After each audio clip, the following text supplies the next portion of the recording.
ਵਾਹਿਗੁਰੂ ਵਾਹਿਗੁਰੂ ਵਾਹਿਗੁਰੂ ਵਾਹਿਗੁਰੂ ਵਾਹਿਗੁਰੂ। ਹੋਵੈ ਸਿਫਤ ਖਸਮਦੀ ਨੂਰ ਅਰਸੋਂ ਕੁਰਸੋਂ ਝਟਿਆ। ਤੁਧ ਡਿਠੇ ਸੱਚੇ ਪਾਤਸ਼ਾਹ ਮਾਲ ਜਨਮ ਜਨਮ ਦੀ ਕੱਟਿਆ।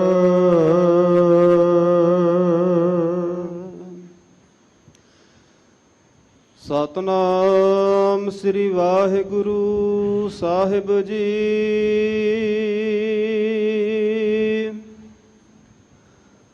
ਤਨਾਸਰੀ ਮਹੱਲਾ ਪੰਜਵਾ।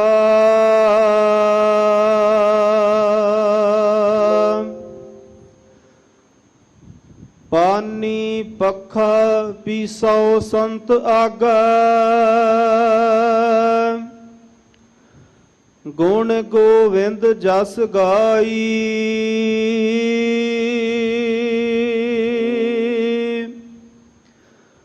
ਸਾਸ ਸਾਸ ਮਨ ਨਾਮ ਸਮਾਰਾ।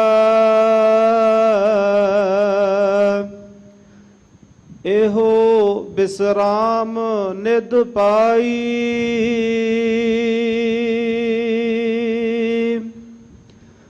ਪਾਨੀ ਪੱਖਾ ਪੀਸੋ ਸੰਤ ਆਗਾ। ਗੁਣ ਗੋਵਿੰਦ ਜਸ ਗਾਈ। ਪਰਮ ਸਨਮਾਨਯੋਗ ਗੁਰੂ ਰੂਪ ਗੁਰੂ ਖਾਲਸਾ ਸਤ ਸੰਗਤ ਜੀ, ਵਾਹਿਗੁਰੂ ਜੀ ਕਾ ਖਾਲਸਾ ਵਾਹਿਗੁਰੂ ਜੀ ਕੀ ਫਤਿਹ। ਆਪ ਸਰਬੱਤ ਸੰਗਤਾਂ ਬਹੁਤ ਬਹੁਤ ਵੱਡਿਆਂ ਭਾਗਾਂ ਵਾਲੇ ਹੋ, ਜਿਨ੍ਹਾਂ ਨੂੰ ਗਰੀਬ ਨਵਾਜ ਸਤਿਗੁਰੂ ਧੰਨ ਧੰਨ ਸਤਿਗੁਰੂ ਸ੍ਰੀ ਗੁਰੂ ਰਾਮਦਾਸ ਸਾਹਿਬ ਸੱਚੇ ਪਾਤਸ਼ਾਹ ਮਹਾਰਾਜ ਜੀ ਦੇ ਪਾਵਨ ਪਵਿੱਤਰ ਅਸਥਾਨ ਸੱਚਖੰਡ ਸ੍ਰੀ ਹਰਿਮੰਦਰ ਸਾਹਿਬ ਜੀ ਵਿਖੇ ਸਤਿਗੁਰਾਂ ਦੇ ਪਾਵਨ ਪਵਿੱਤਰ ਦਰਸ਼ਨ ਕਰਨ ਦਾ, ਹਾਜ਼ਰੀਆਂ ਭਰਨ ਦਾ, ਇਸ ਮਹਾਨ ਸ਼੍ਰੋਮਣੀ ਗੁਰੂ ਕੇਂਦਰ ਤੀਰਥ ਸਥਾਨ ਦੀਆਂ ਯਾਤਰਾਵਾਂ ਕਰਨ ਦਾ ਸ਼ੁਭ ਸੁਭਾਗਾ ਸਮਾਂ ਪ੍ਰਾਪਤ ਹੋ ਰਿਹਾ ਹੈ। ਆਪ ਸੰਗਤਾਂ ਧੰਨ ਸਤਿਗੁਰੂ ਸ੍ਰੀ ਗੁਰੂ ਅਰਜਨ ਦੇਵ ਸਾਹਿਬ ਸੱਚੇ ਪਾਤਸ਼ਾਹ ਜੀ ਦੇ ਪਾਵਨ ਚਰਨਾਂ ਵਿਖੇ ਜੁੜ ਕਰਕੇ ਗੁਰਦੁਆਰਾ ਮੰਜੀ ਸਾਹਿਬ ਦੀਵਾਨ ਹਾਲ ਵਿਖੇ ਸਤ ਸੰਗਤ ਦਾ ਆਨੰਦ ਮਾਣ ਰਹੇ ਹੋ। ਪੰਜ ਬਾਣੀਆਂ ਅੰਮ੍ਰਿਤ ਵੇਲੇ ਦੇ ਨਿਤਨੇਮ ਦੀਆਂ ਆਪ ਜੀ ਨੇ ਸਰਵਣ ਕੀਤੀਆਂ ਹਨ। ਉਸ ਤੋਂ ਉਪਰੰਤ ਆਸਾ ਜੀ ਦੀ ਵਾਰ ਦਾ ਕੀਰਤਨ ਰਾਗੀ ਸਿੰਘਾਂ ਦੀ ਰਸਨਾ ਤੋਂ ਆਪ ਜੀ ਨੇ ਸਰਵਣ ਕਰਕੇ ਆਨੰਦ ਮਾਣਿਆ ਹੈ। ਇਸ ਮਹਾਨ ਕੀਰਤਨ ਦੀ ਦਾਤ ਸਭ ਤੋਂ ਪਹਿਲਾਂ ਧੰਨ ਸਤਿਗੁਰੂ ਸ੍ਰੀ ਗੁਰੂ ਨਾਨਕ ਦੇਵ ਸੱਚੇ ਪਾਤਸ਼ਾਹ ਮਹਾਰਾਜ ਜੀ ਨੇ ਸਾਡੇ ਉੱਤੇ ਮਹਾਨ ਰਹਿਮਤਾਂ ਕਰਕੇ ਬਖਸ਼ਿਸ਼ ਕਰਕੇ ਸਾਡੀ ਝੋਲੀ ਵਿੱਚ ਪਾਈ, ਔਰ ਨਾਲ ਨਾਲ ਗੁਰਬਾਣੀ ਦੀ ਕਥਾ ਦੀ ਦਾਤ ਦੀ ਵੀ ਸਤਿਗੁਰੂ ਜੀ ਨੇ ਸਾਡੇ ਉੱਤੇ ਮਹਾਨ ਬਖਸ਼ਿਸ਼ ਕੀਤੀ ਹੈ। ਧੰਨ ਸ਼੍ਰੀ ਗੁਰੂ ਅਰਜਨ ਦੇਵ ਸੱਚੇ ਪਾਤਸ਼ਾਹ ਮਹਾਰਾਜ ਜੀ ਨੇ ਸੱਚਖੰਡ ਸ੍ਰੀ ਹਰਿਮੰਦਰ ਸਾਹਿਬ ਜੀ ਵਿਖੇ ਅਖੰਡ ਕੀਰਤਨ ਤਨ ਭੋਜਨ ਚੂਰਾ ਕਹੋ ਨਾਨਕ ਜੇ ਸਤਿਗੁਰੂ ਪੂਰਾ ਐਸਾ ਮਹਾਨ ਕੀਰਤਨ ਦਾ ਖਜ਼ਾਨਾ ਅੱਠੇ ਪਹਿਰ ਦਾ ਸਾਨੂੰ ਬਖਸ਼ਿਸ਼ ਕੀਤਾ ਹੈ। ਪਾਰ ਬ੍ਰਹਮ ਹੋਆ ਸਹਾਈ ਕਥਾ ਕੀਰਤਨ ਸੁਖਦਾਈ। ਸੁਖਾਂ ਨੂੰ ਦੇਣ ਵਾਲੀ ਇਹ ਮਹਾਨ ਦਾਤ ਕੀਰਤਨ ਔਰ ਕਥਾ ਉਦੋਂ ਇਸ ਦੀ ਬਖਸ਼ਿਸ਼ ਹੁੰਦੀ ਹੈ ਜਦੋਂ ਵਾਹਿਗੁਰੂ ਪਰਮੇਸ਼ਰ ਇਸ ਜੀਵ ਪੂਰਬਲੇ ਪਵਿੱਤਰ ਕਰਮਾਂ ਕਰਕੇ ਸ਼ੁਭ ਕਰਮਾਂ ਕਰਕੇ ਇਸ ਜੀਵ ਨੂੰ ਸੰਸਾਰ ਭੌਡਲ ਤੋਂ ਤਾਰਨਾ ਚਾਹੁੰਦਾ ਹੈ, ਇਸ ਦਾ ਉਧਾਰ ਕਰਨਾ ਚਾਹੁੰਦਾ ਹੈ। ਇਸ ਪ੍ਰਾਣੀ ਮਾਤਰ ਦੇ ਮਨੁੱਖਾ ਜੀਵਨ ਦੀ ਵਾਹਿਗੁਰੂ ਜਦੋਂ ਕਲਿਆਣ ਕਰਨੀ ਚਾਹੁੰਦਾ ਹੈ, ਫਿਰ ਕੀਰਤਨ ਕਥਾ ਦੀ ਦਾਤ ਸੁਣਨ ਵਾਸਤੇ ਸਤ ਸੰਗਤ ਦੇ ਅੰਦਰ ਪ੍ਰਾਪਤ ਹੁੰਦੀ ਹੈ।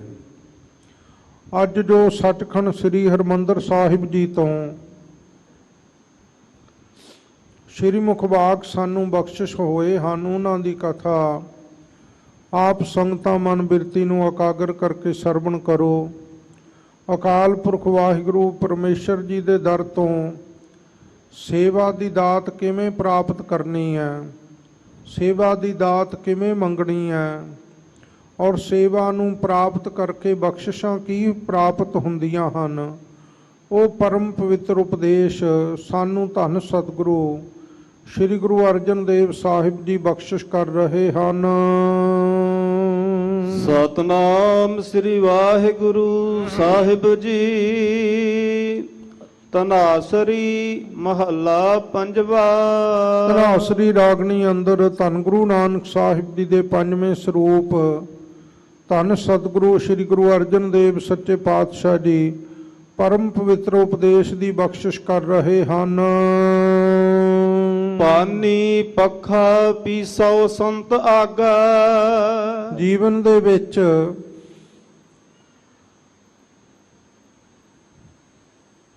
ਸੰਗਤ ਨੂੰ ਜਲ ਛਕਾਉਣਾ ਔਰ ਪੱਖਾ ਝੱਲਣਾ ਔਰ ਚੱਕੀ ਵਿੱਚ ਦਾਣੇ ਪੀਸ ਕੇ ਸੰਗਤ ਨੂੰ ਲੰਗਰ ਛਕਾਉਣਾ, ਇਹ ਤਿੰਨ ਸੇਵਾਵਾਂ ਦਾ ਬਹੁਤ ਵੱਡਾ ਮਹਾਤਮ ਸਤਿਗੁਰੂ ਜੀ ਨੇ ਸਾਨੂੰ ਬਖਸ਼ਿਸ਼ ਕੀਤਾ ਹੈ। ਔਰ ਜਿਹੜੇ ਸੰਤ ਹੈ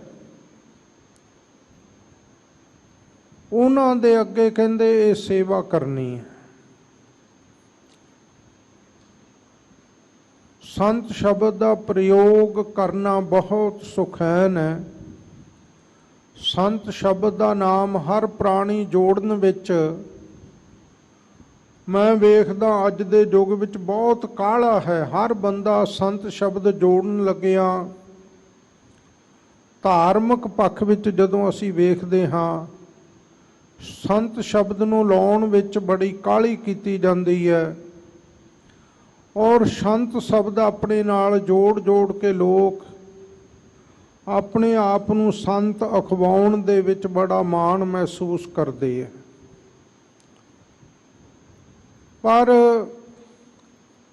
ਸੰਤ ਬਣਨਾ ਬਹੁਤ ਕਠਿਨ ਹੈ, ਬਹੁਤ ਕਠਿਨ ਹੈ। ਸਤਿਗੁਰੂ ਜੀ ਨੇ ਸੰਤ ਦੀ ਅਵਸਥਾ ਦਾ ਗੁਰਬਾਣੀ ਵਿੱਚ ਬਹੁਤ ਥਾਵਾਂ ਤੇ ਜ਼ਿਕਰ ਕੀਤਾ ਹੈ।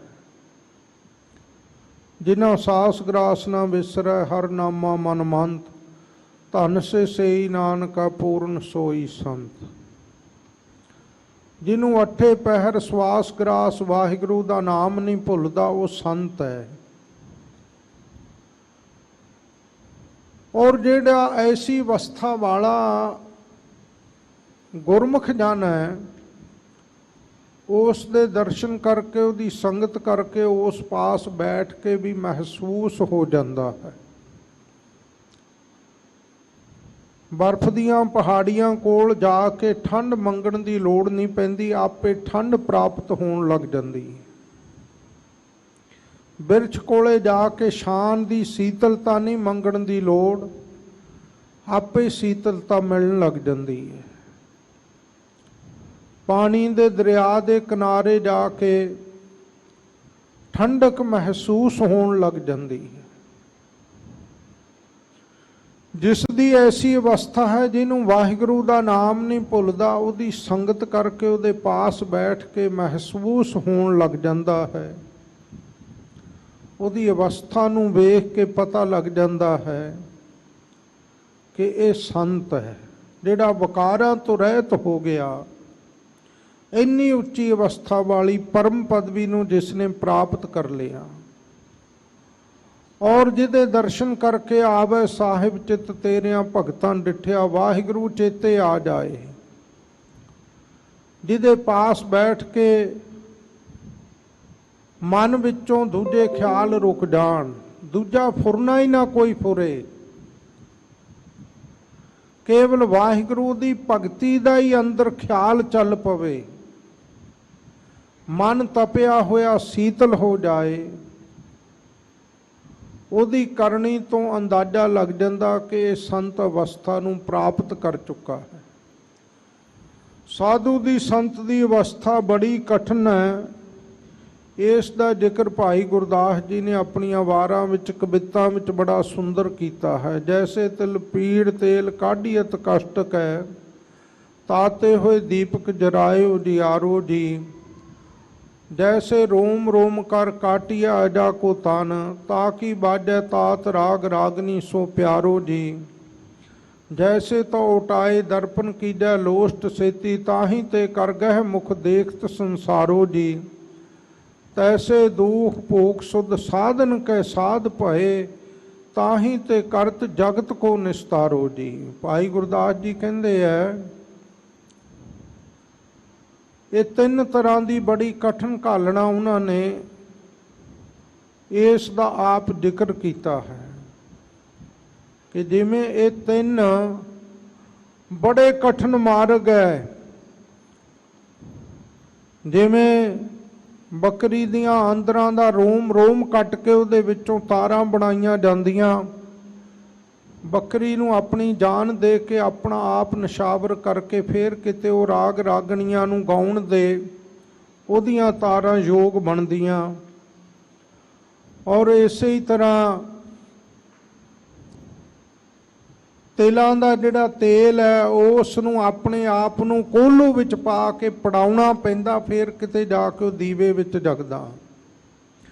ਸ਼ੀਸ਼ਾ ਹਰ ਕੋਈ ਦੇਖਦਾ ਹੱਥ ਵਿੱਚ ਫੜ ਕੇ, ਪਰ ਸ਼ੀਸ਼ੇ ਵਾਲੀ ਮਿੱਟੀ ਨੂੰ ਅੱਗ ਦੀਆਂ ਭੱਠੀਆਂ ਦੇ ਵਿੱਚ ਪਤਾ ਨਹੀਂ ਕਿੰਨੀ ਵਾਰੀ ਸੜਨਾ ਪਿਆ, ਢਾਲਣਾ ਪਿਆ, ਫਿਰ ਕਿਤੇ ਜਾ ਕੇ ਉਹ ਲੋਕਾਂ ਦੀਆਂ ਸ਼ਕਲਾਂ ਦਿਖਾਉਣ ਵਾਸਤੇ ਯੋਗ ਹੋ ਸਕਿਆ। ਇਸੇ ਤਰ੍ਹਾਂ ਸਾਧੂ ਸੰਤ ਨੇ ਸਾਰੀ ਜ਼ਿੰਦਗੀ ਪਰਮੇਸ਼ਰ ਦੀ ਸੇਵਾ ਔਰ ਸਿਮਰਨ ਭਗਤੀ ਦੀ ਘਾਲਣਾ ਘਾਲਦਿਆਂ ਹੋਇਆਂ, ਘਾਲਣਾ ਤੋਂ ਬਿਨਾਂ ਸਾਸ ਗਰਾਸ ਦੀ ਅਵਸਥਾ ਨਹੀਂ ਪ੍ਰਾਪਤ ਹੁੰਦੀ।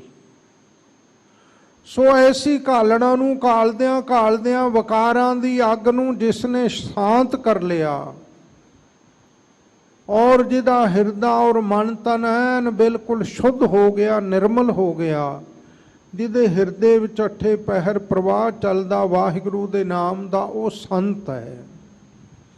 ਐਸੇ ਸੰਤ ਦੇ ਅੱਗੇ ਸੇਵਾ ਕੀਤੀ ਹੋਈ, ਐਸੇ ਗੁਰਮੁਖ ਦੇ ਅੱਗੇ ਪਾਣੀ ਢੋਇਆ ਹੋਇਆ, ਝੱਲਿਆ ਹੋਇਆ ਪੱਖਾ, ਪੀਸੇ ਹੋਏ ਦਾਣੇ ਲੰਗਰ ਵਿੱਚ ਪਾਈ ਹੋਈ ਸੇਵਾ ਕੀਤੀ ਸਫਲੀ ਹੈ। ਪਾਣੀ ਪੱਖਾ ਪੀਸੋ ਸੰਤ ਆਗੈ। ਕਈ ਵਾਰੀ ਆਪਾਂ ਸਵਾਲ ਕਰ ਦਿੰਦੇ ਹਾਂ ਜੀ, ਪਾਣੀ ਪਿਆਉਣ ਦੀ ਕੀ ਲੋੜ ਹੈ? ਪਾਣੀ ਲਈ ਤਾਂ ਨਲਕੇ ਟੂਟੀਆਂ ਮੋਟਰਾਂ ਬਹੁਤ ਲੱਗੀਆਂ ਹੋਈਆਂ, ਜਿੱਥੋਂ ਮਰਜ਼ੀ ਬੰਦਾ ਪਾਣੀ ਪੀ ਲਵੇ। ਹੱਥੀ ਪੱਖਾ ਝੱਲਣ ਦੀ ਕੀ ਲੋੜ ਹੈ? ਬਿਜਲੀ ਦੇ ਯੰਤਰ ਐਸੇ ਪੈਦਾ ਹੋ ਗਏ ਹੈ, ਪੱਖੇ ਚੱਲ ਪਏ ਹੈ, ਪੱਖੇ ਚੱਲ ਰਹੇ ਹੈ, ਏਸੀ ਚੱਲ ਰਹੇ ਆ, ਕਮਰਿਆਂ ਨੂੰ ਕੂਲ ਕਰਦੇ ਜਾ ਰਹੇ ਆ, ਸ਼ੀਤਲਤਾ ਦੇ ਰਹੇ ਹੈ। ਜਿਵੇਂ ਹੁਣ ਵੀ ਪੱਖੇ ਚੱਲ ਰਹੇ ਆ ਕਿ ਠੰਡਕ ਪਹੁੰਚਾ ਰਹੇ ਆ, ਫਿਰ ਪੱਖਾ ਝੱਲਣ ਦੀ ਕੀ ਲੋੜ ਹੈ? ਚੱਕੀਆਂ ਵਿੱਚ ਦਾਣੇ ਪੀਸ ਕੇ ਪੀਸਣ ਦੀ ਕੀ ਲੋੜ ਹੈ ਜਦੋਂ ਮਸ਼ੀਨਾਂ ਹੀ ਦਾਣਿਆਂ ਨੂੰ ਪੀ ਰਹੀਆਂ ਹਨ? ਇਹ ਸਵਾਲ ਸਾਡੇ ਮਨਾਂ ਵਿੱਚ ਵੀ ਆ ਜਾਂਦਾ। ਕਈ ਵਾਰੀ ਤਰਕ ਬੁੱਧੀ ਵਾਲੇ ਲੋਕ ਜਾਣ ਕੇ ਇਹਨਾਂ ਸਵਾਲਾਂ ਨੂੰ ਦੁਬਾਰਾ ਪੈਦਾ ਕਰਦੇ ਆ। ਪਰ ਸਾਧ ਸੰਗਤ ਜੀ, ਦਮਦਮੀ ਟਕਸਾਲ ਦੇ 10ਵੇਂ ਮੁਖੀ ਮਹਾਂਪੁਰਖ ਬ੍ਰਹਮ ਗਿਆਨੀ ਸੰਤ ਬਾਬਾ ਬਿਸ਼ਨ ਸਿੰਘ ਜੀ ਮੁਰਾਲੇ ਵਾਲੇ ਇਹ ਗੱਲ ਕਿਹਾ ਕਰਦੇ ਸਨ। ਇਹ ਬਚਨ ਉਹਨਾਂ ਦੇ ਮੁਖਾਰ ਬਿੰਦਾ ਹੈ ਕਿ ਠੀਕ ਹੈ, ਨਲਕੇ ਤੋਂ ਪਾਣੀ ਪੀ ਲਓਗੇ, ਟੂਟੀਆਂ ਤੋਂ ਪਾਣੀ, ਖੂਹਾਂ ਤੋਂ ਪਾਣੀ ਪੀ ਲਓਗੇ, ਪੱਖੇ ਦੇ ਅੱਗੇ ਸ਼ੀਤਲਤਾ ਲੈ ਲਓਗੇ, ਦਾਣੇ ਮਸ਼ੀਨਾਂ ਵਿੱਚ ਪੀਸੇ ਹੋਏ ਲੈ ਲਓਗੇ, ਪਰ ਇਹਨਾਂ ਨਾਲ ਮਨ ਦੀ ਮੈਲ ਨਹੀਂ ਦੂਰ ਹੁੰਦੀ, ਹੰਕਾਰ ਨਹੀਂ ਇਹਨਾਂ ਨਾਲ ਦੂਰ ਹੁੰਦਾ। ਹੰਕਾਰ ਉਦੋਂ ਲੈਂਦਾ ਜਦੋਂ ਬੰਦਾ ਆਪ ਹੱਥੀਂ ਸੇਵਾ ਕਰਦਾ। ਨਵਾਬ ਕਪੂਰ ਸਿੰਘ ਜੀ ਸ੍ਰੀ ਅਕਾਲ ਤਖਤ ਸਾਹਿਬ ਜੀ ਦੇ ਅੱਗੇ ਖਾਲਸੇ ਨੂੰ ਲੱਕ ਬੰਨ੍ਹ ਕੇ ਆਪ ਪੱਖਾ ਝੱਲਣ ਦੀ ਸੇਵਾ ਕਰਿਆ ਕਰਦੇ ਸਨ। ਸੰਗਤਾਂ ਨੂੰ ਪੱਖਾ ਝੱਲਿਆ ਕਰਦੇ ਸਨ ਗਰਮੀ ਦੀ ਰੁੱਤ ਵਿੱਚ। ਔਰ ਭਾਈ ਮੀਹਾਂ ਸਾਹਿਬ ਧੰਨ ਗੁਰੂ ਤੇਗ ਬਹਾਦਰ ਸਾਹਿਬ ਜੀ ਦੇ ਸਮੇਂ ਧਮਧਾਨ ਸਾਹਿਬ ਸੰਗਤਾਂ ਨੂੰ ਸਾਰਾ ਦਿਨ ਜਲ ਛਕਾਉਣ ਦੀ ਸੇਵਾ ਕਰਦੇ, ਜਿਨ੍ਹਾਂ ਨੂੰ ਧੰਨ ਗੁਰੂ ਤੇਗ ਬਹਾਦਰ ਸਾਹਿਬ ਜੀ ਨੇ ਸਿੱਖੀ ਦੇ ਪ੍ਰਚਾਰਕ ਥਾਪ ਕੇ, ਜਿਨ੍ਹਾਂ ਦਾ ਨਾਮ ਹੀ ਭਾਈ ਮੀਹਾਂ ਸਾਹਿਬ ਰੱਖ ਕੇ ਸਤਿਗੁਰੂ ਜੀ ਨੇ ਨਿਸ਼ਾਨ ਸਾਹਿਬ, ਨਗਾਰਾ ਤੇ ਬੈਲ ਦਿੱਤਾ ਕਿ ਜਾਓ ਪੂਰਬ ਦੇ ਇਲਾਕੇ ਤੱਕ ਸਿੱਖੀ ਦਾ ਪ੍ਰਚਾਰ ਕਰੋ। ਭਾਈ ਹੇਮਾ ਜੀ ਚੱਕੀ ਨਾਲ ਦਾਣੇ ਪੀਸ ਕੇ ਸੰਗਤ ਨੂੰ ਲੰਗਰ ਛਕਾਉਣ ਦੀ ਸੇਵਾ ਕਰਿਆ ਕਰਦੇ ਸਨ।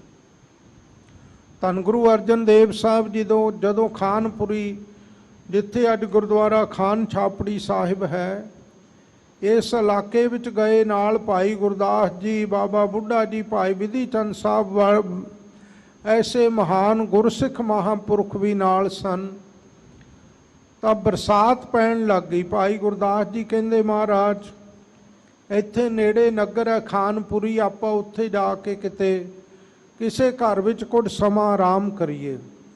ਸਤਿਗੁਰੂ ਜੀ ਕਹਿਣ ਲੱਗੇ, ਭਾਈ ਗੁਰਦਾਸ ਜੀ ਜਿਹੋ ਜਿਹਾ ਸਮਾਂ ਆ ਬਣੇ ਉਹੋ ਜਿਹਾ ਗੁਜ਼ਾਰ ਲੈਣਾ ਚਾਹੀਦਾ, ਵਾਹਿਗੁਰੂ ਦੀ ਰਜ਼ਾ ਦੇ ਵਿੱਚ ਰਹਿਣਾ ਹੀ ਠੀਕ ਹੈ। ਪਰ ਬਾਰ-ਬਾਰ ਬੇਨਤੀ ਕਰਨ ਤੋਂ ਮਹਾਰਾਜ ਜਾਣਦੇ ਸਨ ਕਿ ਇੱਥੋਂ ਦੇ ਲੋਕ ਬੜੇ ਹੰਕਾਰੀ, ਸ਼ਰਾਬਾਂ ਵਿੱਚ ਮਸਤ ਰਹਿਣ ਵਾਲੇ, ਮਨਮੁਖ ਨਾਸਤਕ ਖਿਆਲਾਂ ਦੇ ਪਠਾਨ ਲੋਕ ਹਨ। ਇਹਨਾਂ ਨੇ ਜਗ੍ਹਾ ਨਹੀਂ ਦੇਣੀ। ਜਦੋਂ ਭਾਈ ਗੁਰਦਾਸ ਜੀ, ਬਾਬਾ ਵਿਧੀ ਚੰਦ ਜੀ ਨਗਰ ਵਿੱਚ ਗਏ, ਕੋਈ ਕਹਿੰਦਾ ਸਾਡੇ ਘਰ ਵਿੱਚ ਪ੍ਰਾਹੁਣੇ ਆਏ ਆ, ਕੋਈ ਸ਼ਰਾਬ ਪੀ ਰਿਹਾ, ਕੋਈ ਬੇਸਵਾਵਾਂ ਦੇ ਨਾਚ ਗਾਇਨ ਸੁਣ ਰਿਹਾ, ਮਸਤ ਹਨ ਆਪੋ ਆਪਣੇ ਰੰਗਾਂ ਦੇ ਵਿੱਚ। ਸਾਰਿਆਂ ਨੇ ਇਨਕਾਰ ਕਰ ਦਿੱਤਾ। ਭਾਈ ਸਾਹਿਬ ਵਾਪਸ ਆ ਗਏ। ਮਹਾਰਾਜ ਕਹਿੰਦੇ ਉਦਾਸ ਹੋਣ ਦੀ ਲੋੜ ਨਹੀਂ, ਨਗਰੀ ਦੇ ਬਾਹਰ ਭਾਈ ਹੇਮਾ ਸਾਡਾ ਪਿਆਰਾ ਸਿੱਖ ਰਹਿੰਦਾ, ਉਸ ਦੇ ਘਰੇ ਚੱਲਦੇ ਹਾਂ। ਭਾਈ ਗੁਰਦਾਸ ਜੀ ਨੂੰ, ਗੁਰਸਿੱਖਾਂ ਨੂੰ ਨਾਲ ਲੈ ਕੇ ਭਾਈ ਹੇਮੇ ਦੀ ਝੌਂਪੜੀ ਦੇ ਵਿੱਚ ਸਤਿਗੁਰੂ ਜੀ ਜਦੋਂ ਗਏ, ਭਾਈ ਹੇਮੇ ਨੇ ਵੇਖ ਕੇ ਗਦਗਦ ਮਨ ਹੋ ਗਿਆ।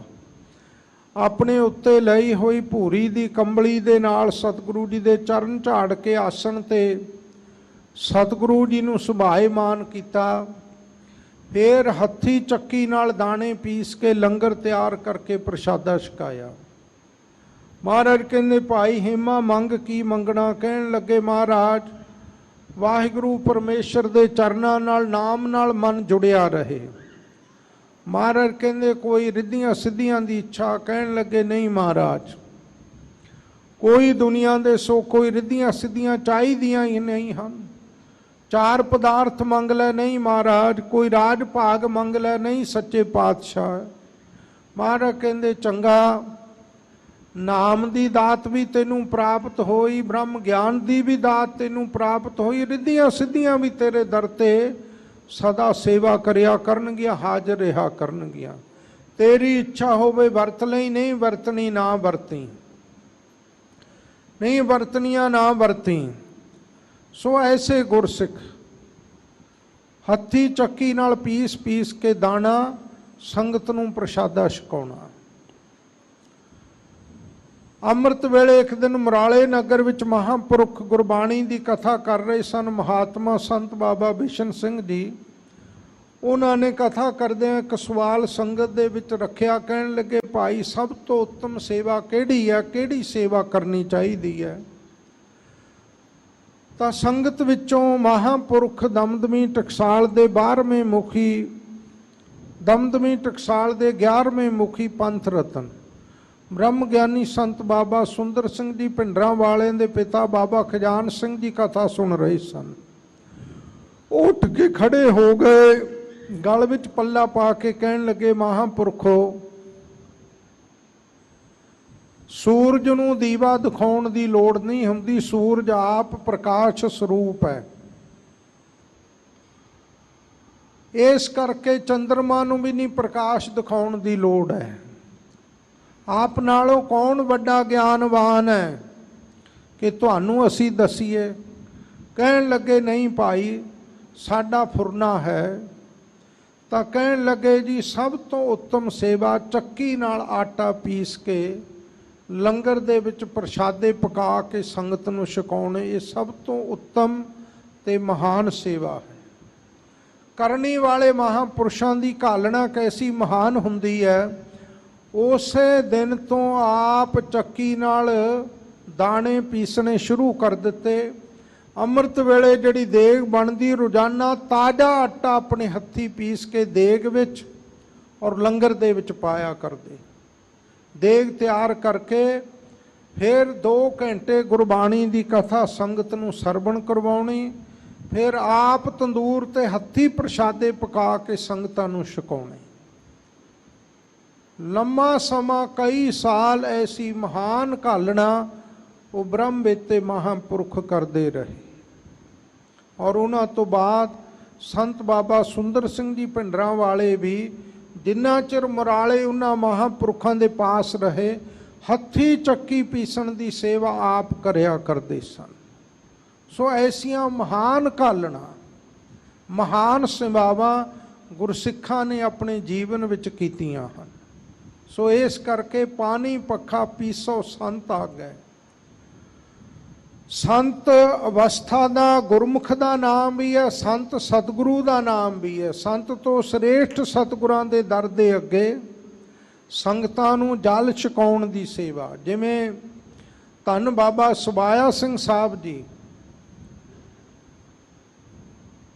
ਉੱਤਰ ਤੇ ਪੂਰਬ ਦੇ ਕੋਨੇ ਵਾਲੀ ਜਿਹੜੀ ਛਬੀਲ ਹੈ ਪ੍ਰਕਰਮਾਂ ਦੇ ਵਿੱਚ ਸਰੋਵਰ ਦੇ ਕਿਨਾਰੇ, ਇਹ ਧੰਨ ਸੰਤ ਬਾਬਾ ਸੁਬਾਇਆ ਸਿੰਘ ਜੀ ਦੀ ਯਾਦ ਵਿੱਚ ਬਣਾਈ ਗਈ ਸੀ। ਉਹ ਮਹਾਂਪੁਰਖ ਸ੍ਰੀ ਅੰਮ੍ਰਿਤਸਰ ਸਾਹਿਬ ਰਹਿ ਕੇ ਕਿੰਨੀ ਵੱਡੀ ਸੇਵਾ ਕਰਦੇ। ਗਰਮੀ ਦੀ ਰੁੱਤ ਵਿੱਚ ਉਦੋਂ ਸਾਧ ਸੰਗਤ ਜੀ ਅਜੇ ਜਲ ਛਕਾਉਣ ਦੇ ਬਹੁਤੇ ਸਾਧਨ ਨਹੀਂ ਸਨ, ਛਬੀਲਾਂ ਨਹੀਂ ਲੱਗੀਆਂ ਹੋਈਆਂ ਸਨ।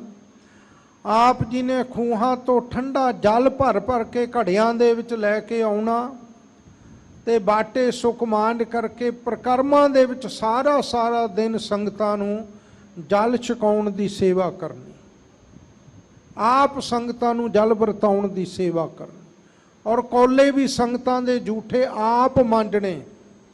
ਐਡੀ ਵੱਡੀ ਮਹਾਨ ਸੇਵਾ ਪ੍ਰਭੂ ਦੇ ਪਿਆਰੇ ਸਤਿਪੁਰਸ਼ ਮਹਾਂਪੁਰਖ ਕਰਦੇ ਰਹੇ।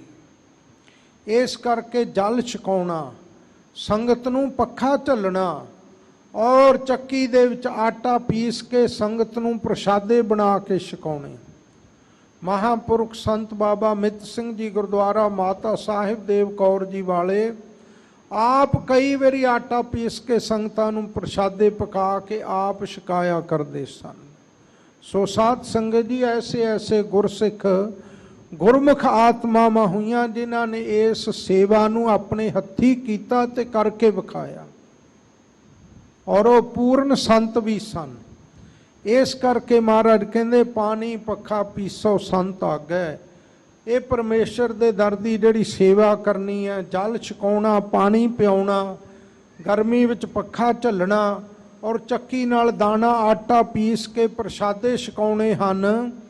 ਇਹ ਸੇਵਾ ਆਪਣੇ ਸ੍ਰੇਸ਼ਟ ਸਤਿਗੁਰੂ ਦੇ ਦਰ ਤੇ ਐ ਗੁਰਸਿੱਖ ਕਰਿਆ ਕਰ। ਸੰਤ ਸਾਧ ਨਾਮ ਨਿਰਮਲਤਾ ਕੇ ਕਰਮ, ਜਿਹੜੇ ਐਸੇ ਨਿਰਮਲ ਕਰਮ ਕਰਨ ਵਾਲੇ ਗੁਰਸਿੱਖ ਆਤਮਾਵਾਂ ਮਹਾਂਪੁਰਖਾਂ ਨੂੰ ਉਹਨਾਂ ਦੀ ਆਗਿਆ ਵਿੱਚ ਰਹਿ ਕੇ, ਉਹਨਾਂ ਦਾ ਬਚਨ ਮੰਨਣ ਰੂਪ ਆਗਿਆ ਵਿੱਚ ਰਹਿ ਕੇ ਇਹ ਸੇਵਾ ਉਹਨਾਂ ਦੇ ਅੱਗੇ ਹਮੇਸ਼ਾ ਨਿਮਰਤਾ ਧਾਰ ਕੇ ਕਰਿਆ ਕਰ। ਆਗਿਆ ਸਮ ਨਹੀਂ ਸਾਹਿਬ ਸੇਵਾ, ਆਗਿਆ ਮੰਨਣ ਨਾਲੋਂ ਵੱਡੀ ਹੋਰ ਕੋਈ ਸੇਵਾ ਨਹੀਂ। ਸੰਤ ਕਿਉਂ ਆਗਿਆ ਕਰਦਾ ਕਿ ਭਾਈ ਤੂੰ ਪਾਣੀ ਛਕਾਇਆ ਕਰ, ਸੰਗਤ ਨੂੰ ਠੰਡਾ ਜਲ ਛਕਾਇਆ ਕਰ, ਗਰਮੀ ਦੀ ਰੁੱਤ ਵਿੱਚ ਪੱਖਾ ਝੱਲਿਆ ਕਰ, ਚੱਕੀ ਨਾਲ ਆਟਾ ਪੀਸਿਆ ਕਰ। ਉਹ ਤਾਂ ਆਗਿਆ ਕਰਦਾ ਕਿ ਜਲ ਛਕਾਉਣ ਨਾਲ ਤੇਰਾ ਤਪਿਆ ਮਨ ਸੀਤਲ ਹੋ ਜਾਏਗਾ। ਜਿਵੇਂ ਪੱਖਾ ਠੰਡੀ ਹਵਾ ਦਿੰਦਾ, ਗਰਮ ਹਵਾ ਨੂੰ ਦੂਰ ਕਰ ਦਿੰਦਾ, ਇਸੇ ਤਰ੍ਹਾਂ ਤੇਰੇ ਅੰਦਰੋਂ ਵਕਾਰਾਂ ਦੀ ਤਪਸ਼ ਦੂਰ ਹੋ ਜਾਏਗੀ, ਸੀਤਲਤਾ ਆ ਜਾਏਗੀ। ਔਰ ਚੱਕੀ ਦੇ ਵਿੱਚ ਜਿਵੇਂ ਦਾਣੇ ਪੀਸੇ ਜਾਂਦੇ ਐ, ਇਸੇ ਤਰ੍ਹਾਂ ਤੇਰੇ ਵਕਾਰਾਂ ਨੂੰ ਉਹ ਪੀਸ ਦਵੇਗਾ, ਮੇਟ ਦਵੇਗਾ, ਜੇ ਤੂੰ ਆਪਣੇ ਸਤਿਗੁਰੂ ਦੇ ਦਰ ਤੇ ਸੰਗਤ ਦੀ ਇਸ ਤਰ੍ਹਾਂ ਸੇਵਾ ਕਰੇਗਾ। ਇਸੇ ਤਰ੍ਹਾਂ ਸਾਧ ਸੰਗਤ ਜੀ, ਪਾਣੀ ਪੱਖਾ ਪੀਸੋ ਸੰਤ ਆਗੈ। ਪ੍ਰਭੂ ਦੇ ਪਿਆਰਿਆਂ ਦੇ ਅੱਗੇ ਪਾਣੀ ਕਿਹੜਾ? ਪ੍ਰੇਮ ਰੂਪ ਜਲ ਪੀਣਾ ਕਰ, ਔਰ ਸਤਿਗੁਰੂ ਦੇ ਦਰ ਦਾ, ਪਰਮੇਸ਼ਰ ਦੇ ਦਰ ਦਾ ਪੱਖ ਲੈਣਾ ਕਰ। ਪੱਖਾ ਕੀ ਝੱਲਣਾ, ਪੱਖ ਲੈਣਾ। ਔਰ ਸਰਵਣ ਮੰਨਣ ਰੂਪ ਜੋ ਦੋ ਸਾਧਨ ਹੈ, ਇਹ ਦੋ ਪੁੜਾਂ ਦੇ ਵਿੱਚ ਆਪਣੇ ਵਿਕਾਰਾਂ ਨੂੰ, ਆਪਣੀਆਂ ਵਾਸ਼ਨਾਵਾਂ ਨੂੰ ਪੀਸਣਾ ਕਰ। ਗੁਣ ਗੋਬਿੰਦ ਜਸ ਗਾਈ, ਗੋਬਿੰਦ ਜੋ ਵਾਹਿਗੁਰੂ ਪਰਮੇਸ਼ਰ ਹੈ, ਉਸ ਦੇ ਗੁਣਾਂ ਨੂੰ, ਸਦਾ ਵਾਸਤੇ ਉਸ ਦੀ ਮਹਿਮਾ ਨੂੰ ਰਸਨਾ ਨਾਲ ਗਾਇਆ ਕਰ। ਸਾਸ ਸਾਸ ਮਨ ਨਾਮ ਸਮਾਰ, ਪਹਿਲਾਂ ਜਾਪ ਕਰਨਾ, ਰਸਨਾ ਗੁਣ ਗੋਪਾਲ ਨਿਤ ਗਾਇਣ। ਜਦੋਂ ਜਾਪ ਕਰਦਿਆਂ ਕਰਦਿਆਂ ਮਨ ਥੱਕ ਜਾਏ, ਫਿਰ ਸਵਾਸ ਪਰ ਸਵਾਸ ਮਨ ਵਿੱਚ ਨਾਮ ਦਾ ਸਿਮਰਨ ਕਰਨਾ, ਵਾਹਿਗੁਰੂ ਨੂੰ ਚੇਤੇ ਕਰਨਾ। ਪਹਿਲਾਂ ਬਾਣੀ ਪੜ੍ਹਨੀ, ਫਿਰ ਨਾਮ ਜਪਣਾ, ਫਿਰ ਸਵਾਸ ਸਵਾਸ ਸਿਮਰਨ ਕਰਨਾ। ਇਹ ਤਿੰਨੇ ਸਾਧਨ ਹਨ। ਪਹਿਲਾਂ ਜਾਪ ਦਾ ਸਾਧਨ ਹੈ, ਫਿਰ ਸਿਮਰਨ ਦਾ ਸਾਧਨ ਹੈ, ਔਰ ਇਹਦੇ ਨਾਲ ਸੇਵਾ ਦਾ ਸਾਧਨ ਹੈ। ਸੇਵਾ ਦੀ ਮਹਾਨਤਾ ਕਿੱਡੀ ਵੱਡੀ ਹੈ। ਸੇਵਾ ਕਰਤ ਹੋਏ ਨਿਹਕਾਮੀ ਤਿਸ ਕਾ ਹੋਤ ਪ੍ਰਾਪਤ ਸੁਆਮੀ। ਜਿਹੜਾ ਨਿਸ਼ਕਾਮਤਾ ਨਾਲ ਪਾਣੀ ਸੰਗਤਾਂ ਨੂੰ ਠੰਡਾ ਜਲ ਛਕਾਉਂਦਾ ਹੈ, ਪੱਖਾ ਝੱਲਦਾ ਗਰਮੀ ਦੀ ਰੁੱਤ ਦੇ ਵਿੱਚ, ਦਾਣੇ ਚੱਕੀ ਵਿੱਚ ਪੀਸ ਕੇ ਸੇਵਾ ਕਰਦਾ ਹੈ, ਨਿਸ਼ਕਾਮਤਾ ਨਾਲ ਬਿਨਾਂ ਇੱਛਾ ਤੋਂ, ਉਹਨਾਂ ਨੂੰ ਵਾਹਿਗੁਰੂ ਦੀ ਪ੍ਰਾਪਤੀ ਹੋ ਜਾਂਦੀ ਹੈ। ਐਡੀ ਵੱਡੀ ਸੇਵਾ ਦਾ ਫਲ ਹੈ। ਧੰਨ ਗੁਰੂ ਨਾਨਕ ਸਾਹਿਬ ਜੀ ਤੋਂ ਲੈ ਕੇ 10ਵੇਂ ਪਾਤਸ਼ਾਹ ਜੀ ਤੱਕ ਗੁਰਸਿੱਖ ਇਹ ਸਾਰੀਆਂ ਸੇਵਾਵਾਂ ਕਰਕੇ ਘਾਲਣਾ ਘਾਲਦੇ ਰਹੇ ਹਨ। ਔਰ ਜੇ ਭਾਈ ਕੋਈ ਕਾਮਨਾ ਹੈ ਮਨ ਦੇ ਵਿੱਚ ਕਿ ਸਾਡੀ ਆ ਇੱਛਾ ਪੂਰੀ ਹੋ ਜਾਏ, ਤਾਂ ਸਤਿਗੁਰ ਕੀ ਸੇਵਾ ਸਫਲ ਹੈ। ਜੇ ਕੋ ਕਰੇ ਚਿਤ ਲਾਏ, ਮਨ ਚਿੰਦਿਆ ਫਲ ਪਾਵਣਾ, ਹਉਮੈ ਵਿੱਚੋਂ ਜਾਏ। ਸੰਤ ਬਾਬਾ ਸੁੰਦਰ ਸਿੰਘ ਜੀ ਨਗਰ ਤਖਤੂਪੁਰੇ ਵਿੱਚ ਧੰਨ ਗੁਰੂ ਨਾਨਕ ਸਾਹਿਬ 6ਵੇਂ ਪਾਤਸ਼ਾਹ 10ਵੇਂ ਪਾਤਸ਼ਾਹ ਜੀ ਦੇ ਅਸਥਾਨ ਦੀ ਸੇਵਾ ਕਰਵਾ ਰਹੇ ਸਨ। ਉਦੋਂ ਉਹਨਾਂ ਸਮਿਆਂ ਵਿੱਚ ਸਾਧ ਸੰਗਤ ਜੀ ਚੂਨਾ ਰੋੜ ਇਕੱਠੇ ਕਰਨੇ, ਧੋ ਕੇ ਸਾਫ਼ ਕਰਕੇ ਉਹਨਾਂ ਨੂੰ ਅੱਗ ਵਿੱਚ ਸਾੜਨਾ, ਫਿਰ ਵੱਡੇ ਵੱਡੇ ਚੱਕਾਂ ਵਿੱਚ ਪੀਸਣਾ, ਫਿਰ ਰਲਾ ਕੇ ਚਣਾਈ ਦੇ ਕੰਮ ਵਿੱਚ ਲਿਆ ਜਾਂਦਾ ਸੀ। ਔਰ ਮਹਾਂਪੁਰਖ ਉਸ ਅਸਥਾਨ ਦੀ ਸੇਵਾ ਸੰਗਤਾਂ ਨੂੰ ਨਾਲ ਲੈ ਕੇ ਆਪ ਕਰਵਾ ਰਹੇ ਸਨ। ਅੰਗਰੇਜ਼ ਰਾਜ ਦਾ ਸਮਾਂ ਸੀ। ਹੁਣ ਜਦੋਂ ਚੂਨਾ ਰਲਾਉਣਾ ਹੁੰਦਾ ਸੀ, ਉਹਦੇ ਵਿੱਚ ਵੱਡੇ ਵੱਡੇ ਨੌਜਵਾਨ ਵੀ ਅੰਦਰ ਨਹੀਂ ਵੜਦੇ, ਜਿਵੇਂ ਕਹਾਣੀ ਕਰਦੇ ਸਨ ਨਾ ਲੋਕ ਪੁਰਾਣੇ ਸਮਿਆਂ ਵਿੱਚ ਮਿੱਟੀ ਦੀ। ਉਹ ਚੂਨੇ ਨੂੰ ਰਲਾਉਣਾ ਪੈਂਦਾ ਸੀ। ਲੱਤਾਂ ਤੇ ਹੱਥਾਂ ਪੈਰਾਂ ਵਿੱਚ ਬਹੁਤ ਵੱਡੇ ਵੱਡੇ ਜ਼ਖਮ ਹੋ ਜਾਣੇ ਔਰ ਖੂਨ ਵਗਣ ਲੱਗ ਪੈਣਾ। ਮਹਾਂਪੁਰਖ ਸੰਤ ਬਾਬਾ ਸੁੰਦਰ ਸਿੰਘ ਜੀ ਨੇ ਸੰਗਤ ਦੇ ਸੁੱਤਿਆਂ ਸੁੱਤਿਆਂ ਰਾਤ ਨੂੰ ਆਪ ਉਹ ਸਾਰਾ ਚੂਨਾ ਕਈ ਨਾਲ ਰਲਾ ਕੇ ਤਿਆਰ ਕਰ ਦੇਣਾ, ਕਿਸੇ ਨੂੰ ਪਤਾ ਵੀ ਨਾ ਲੱਗਣ ਦੇਣਾ। ਔਰ ਐਡੀ ਵੱਡੀ ਸੇਵਾ ਕਰਦਿਆਂ ਕਰਦਿਆਂ ਸਾਰਾ ਨਗਰ, ਸਾਰਾ ਇਲਾਕਾ ਇਸ ਸੇਵਾ ਵਿੱਚ ਆਇਆ ਕਰਦਾ ਸੀ। ਕੁਝ ਨੌਜਵਾਨ ਨਗਰ ਦੇ ਚੱਕਾਂ ਦੇ ਵਿੱਚ ਚੂਨਾ ਪੀਸਣ ਵਾਸਤੇ ਨਾ ਆਏ। ਮਹਾਂਪੁਰਸ਼ ਕਹਿਣ ਲੱਗੇ, ਭਾਈ ਉਹ ਕਿਉਂ ਨਹੀਂ ਆਏ ਚੱਕਾਂ ਦੇ ਵਿੱਚ ਚੂਨਾ ਪੀਸਣ ਵਾਸਤੇ? ਕਹਿੰਦੇ ਜੀ ਲੁਕ ਗਏ, ਗਰਮੀ ਬਹੁਤੀ ਹੈ, ਭਾਦਰੋਂ ਦਾ ਮਹੀਨਾ ਹੈ। ਉਹ ਸੇਵਾ ਕਰਨ ਵੱਲੋਂ ਜਾ ਕੇ ਲੁਕ ਗਏ, ਟਾਲਾ ਵੱਟ ਗਏ। ਭਗਤ ਮੁਖੇ ਤੇ ਬੋਲਦੇ ਸੇ ਬਚਨ ਹੋ ਬੰਦੇ, ਸੁਤੇ ਬਚਨ ਹੋ ਗਿਆ। ਕਹਿੰਦੇ ਭਾਈ ਜੇ ਗੁਰੂ ਨਾਨਕ ਸਾਹਿਬ ਦੇ ਘਰ ਦੀ ਚੱਕੀ ਨਹੀਂ ਪੀਸੀ, ਤਾਂ ਹੁਣ ਫਿਰ ਹੋਰ ਕਿਸੇ ਦੀਆਂ ਜਾ ਕੇ ਚੱਕੀਆਂ ਤਾਂ ਪੀਸਣੀਆਂ ਪੈਣੀਆਂ ਹੀ ਪੈਣੀਆਂ। ਕਰਮ ਰੋਗ, ਕਰਮ ਪਾਪ ਉਹਨਾਂ ਦਾ ਕੱਟਿਆ ਜਾਣਾ ਸੀ। ਪਿੰਡ ਦੇ ਵਿੱਚ ਕਤਲ ਹੋਇਆ, ਅੰਗਰੇਜ਼ ਰਾਜ ਸੀ, ਫੜੇ ਗਏ, ਸਾਰਿਆਂ ਨੂੰ ਕੈਦ ਹੋ ਗਈ ਤੇ ਜੇਲ੍ਹ ਦੇ ਵਿੱਚ ਬੰਦੀ ਖਾਨੇ ਦੇ ਵਿੱਚ ਪੈ ਕੇ ਉਹਨਾਂ ਨੂੰ ਫਿਰ 10-10 15-15 ਸਾਲ ਚੱਕੀਆਂ ਪੀਸਣੀਆਂ ਪਈਆਂ ਸਰਕਾਰ ਦੇ ਹੁਕਮਾਂ ਦੇ ਤਹਿਤ। ਜੇ ਗੁਰੂ ਘਰ ਦੀ ਚੱਕੀ ਪੀਸ ਲੈਂਦੇ ਨਾ, ਫਿਰ ਉਹ ਕਰਮ ਜਿਹੜਾ ਸੀ ਸਾਧ ਸੰਗੀ, ਪਾਪ ਕਰਮ ਮਿਟ ਜਾਣਾ ਸੀ। ਗੁਰੂ ਕਾ ਸ਼ਬਦ ਕਾਟੈ ਕੋਟ ਕਰਮ। ਗੁਰੂ ਦੀ ਕਿਰਪਾ, ਗੁਰੂ ਦਾ ਨਾਮ, ਗੁਰੂ ਦੇ ਦਰ ਦੀ ਸੇਵਾ ਕਰੋੜਾਂ ਪਾਪਾਂ ਨੂੰ ਮੇਟ ਦਿੰਦੀ ਹੈ। ਇਸ ਕਰਕੇ ਐਸੀਆਂ ਘਾਲਣਾ ਵਾਹਿਗੁਰੂ ਦੇ ਪਿਆਰੇ ਕਰਦੇ ਰਹੇ। ਇਸ ਕਰਕੇ ਸੇਵਾ ਕਰਕੇ ਮਾੜੇ ਕਰਮ ਵੀ ਕੱਟੇ ਜਾਂਦੇ ਆ, ਮਨ ਇੱਛਤ ਦਾਤਾਂ ਵੀ ਪ੍ਰਾਪਤ ਹੋ ਜਾਂਦੀਆਂ ਹਨ। ਇਸ ਕਰਕੇ ਸਵਾਸ ਪਰ ਸਵਾਸ, ਪਹਿਲਾਂ ਬਾਣੀ ਪੜ੍ਹਨੀ, ਨਾਲ ਸੇਵਾ ਕਰਨੀ, ਫਿਰ ਸਵਾਸ ਸਵਾਸ ਮਨ ਨੂੰ ਨਾਮ ਦੇ ਵਿੱਚ ਜੋੜ ਕੇ ਰੱਖਣਾ। ਮਨ ਦੁਆਰਾ ਨਾਮ ਨੂੰ, ਜਾਂ ਸੁਰਤ ਕਹਿ ਲਓ, ਸੁਰਤ ਦੁਆਰਾ ਨਾਮ ਨੂੰ ਚੇਤੇ ਰੱਖਣਾ। ਉਹ ਆਉਂਦੇ ਜਾਂਦੇ ਸਾਸ ਗਰਾਸ ਦੁਆਰਾ ਨਾਮ ਨੂੰ ਚੇਤੇ ਕਰਨਾ, ਮਨ ਨੂੰ ਨਾਮ ਦੇ ਵਿੱਚ ਜੋੜ ਕੇ ਰੱਖਣਾ, ਲਾ ਕੇ ਰੱਖਣਾ। ਇਹੋ ਬਿਸਰਾਮ ਨਿਧ ਪਾਈ। ਇਹ ਸਭ ਤੋਂ ਵੱਡਾ ਨਿਧ ਖਜ਼ਾਨਾ ਹੈ, ਮਨ ਦੀ ਇਕਾਗਰਤਾ ਦਾ ਟਿਕਾ ਪਾਉਣ ਵਾਲਾ। ਇਹੀ ਵਾਹਿਗੁਰੂ ਦੇ ਚਰਨਾਂ ਦੇ ਵਿੱਚ ਅਸਲੀ ਵਿਸਰਾਮ, ਟਿਕਾ ਉਹਨਾਂ ਨੂੰ ਪ੍ਰਾਪਤ ਹੋ ਜਾਂਦਾ ਹੈ। ਬਾਅਦ ਵਿੱਚ ਵਾਹਿਗੁਰੂ ਦੀ ਪ੍ਰਾਪਤੀ ਰੂਪ ਨਿਧ ਖਜ਼ਾਨਾ ਉਹਨਾਂ ਨੂੰ ਇਸ ਤਰ੍ਹਾਂ ਮਿਲ ਜਾਂਦਾ ਹੈ। ਤੁਮ ਕਰਹੁ ਦਇਆ ਮੇਰੇ ਸਾਈ। ਅਰਦਾਸ ਕਰਨੀ ਹੈ, ਮੇਰੇ ਸਾਈਂ, ਮੇਰੇ ਮਾਲਕ ਵਾਹਿਗੁਰੂ ਪਰਮੇਸ਼ਰ ਜੀ, ਸਾਡੇ ਉੱਤੇ ਕਿਰਪਾ ਦੀ ਦ੍ਰਿਸ਼ਟੀ, ਦਇਆ ਦੀ ਦ੍ਰਿਸ਼ਟੀ ਕਰਨਾ ਕਰੋ। ਐਸੀ ਮਤ ਦੀਜੈ ਮੇਰੇ ਠਾਕੁਰ। ਇਹ ਮੇਰੇ ਠਾਕੁਰ ਮਾਲਕ ਸਤਿਗੁਰੂ ਪਰਮੇਸ਼ਰ ਜੀ, ਐਸੀ ਮਤ ਉਪਦੇਸ਼ ਸਿੱਖਿਆ ਦੇਣਾ ਕਰੋ। ਸਦਾ ਸਦਾ ਤੁਧ ਧਿਆਈ। ਮਨ ਕਰਕੇ, ਬਾਣੀ ਕਰਕੇ ਹਮੇਸ਼ਾ ਹੀ ਸਦਾ ਤੁਹਾਨੂੰ ਧਿਆਉਂਦੇ ਰਹੀਏ, ਚੇਤੇ ਰੱਖੀਏ, ਕਦੇ ਭੁੱਲੀਏ ਨਾ। ਵਾਹਿਗੁਰੂ ਨੂੰ ਸਦਾ ਯਾਦ ਰੱਖੀਏ।